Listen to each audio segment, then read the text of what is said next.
المنتخب الوطني التونسي ينهي تصفيات المونديال بالعلامة الكاملة، 28 نقطة حققها نسور قرطاج من 9 انتصارات، 0 هزيمة، 0 أهداف مقبولة، و22 هدف سجله هجوم المنتخب الوطني التونسي، 10 مباريات كلين شيت. يعني لدفاع المنتخب برافو لأيمن دحمان حارس المنتخب الوطني التونسي اللي كان له الفضل كبير بكل صراحة في الأرقام اللي حققها الدفاع، خاصة محافظته على عذارة الشباك. أداء متميز لأيمن دحمان ولكل حراس المنتخب الوطني التونسي، بشير بن سعيد كيف الفرحاتي وزملائه الكل اللي وقع استدعائهم في التربصات الفارطة ضمن تصفيات المونديال. أول هدف لحنا بعل المجبري اليوم مع المنتخب الوطني التونسي. إسماعيل الغربي كذلك يسجل أول أهدافه في التصفيات هذه. لحمة كبيرة بين اللاعبين، فما علاقة تطورت الفيستيار، واضح أن يعني نظيفة وأجواء ممتازة برشا في المنتخب الوطني التونسي. سامي طرابلسي منذ قدومه للمنتخب زاد شفنا برشا تغييرات وتحسينات في الأداء متاع الفريق.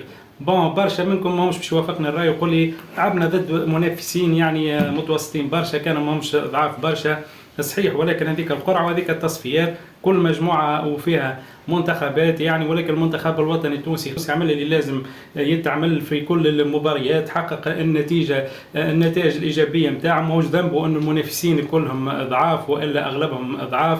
المنتخب الوطني التونسي يترشح للمونديال، هذا الهدف الاول والهدف اللي يفيد كره القدم التونسيه بصفه عامه. كيف الفرق او المنتخبات اللي واجهها المنتخب الوطني التونسي زاد فيهم في منتخبات محترمه بكل صراحه، ولكن نجموا نعطيه الاستحقاق لانفسنا ولمنتخبنا. مش لازم ديما التقزيم ولازم ديما نقصوا من رواحنا على خاطر فما منافس قدام ضعيف. ماهوش ذنبي انه المنافس هذا ضعيف، كان جات منافسين يعني في قيمه عاليه وحبوا يعملوا نتائج ايجابيه ضد المنتخب الوطني التونسي، ولكن فما زاد جاهزيه للمنتخب التونسي. ان شاء الله التاكيد هذا يكون في البطوله العربيه كيف الكاس الافريقيه، ومن ثم المونديال. 3 مسابقات كبيره ينتظر المنتخب الوطني التونسي، ان شاء الله يكملوا يفرحوا الشعب التونسي.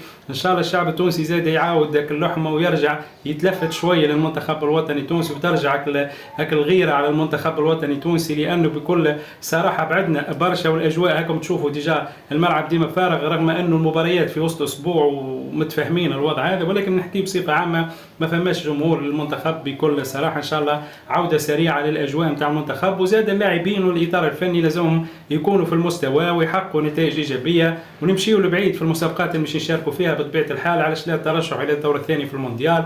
كيف البطوله العربيه والكاس الافريقيه نمشيوا حتى للفينال. كل شيء ممكن، شويه خدمه وبرشا رجله وبرشا عزيمه، بحول الله كل شيء يتحقق ونعاودوا نفرحوا الشعب هذا مره اخرى. مستحق فرحه ومستحق الانجازات ومستحق الالقاب للمنتخب الوطني التونسي. حظ موفق للاعبين، حظ موفق للاطار الفني. ان شاء الله من هنا للبطوله العربيه يكون المنتخب نتاعنا جاهز. ان شاء الله يقع تدعيم المنتخب بعناصر اكثر خبره وعناصر اكثر جاهزيه وعناصر خاصه تكون حاسمه مع المنتخب في البطوله العربيه، لانه باش نلقاو منافسين كبار، منافسين جاهزين وحاضرين فيهم، اللي حضر عنده تقريبا عام كامل يحضر في المسابقه هذه. ما نفش نلقاو الامور سهله كما متخيلين. ان شاء الله حظ موفق، وان شاء الله كما قلنا المنتخب متاعنا يعني يحقق المطلوب ويفرح الجماهير التونسيه.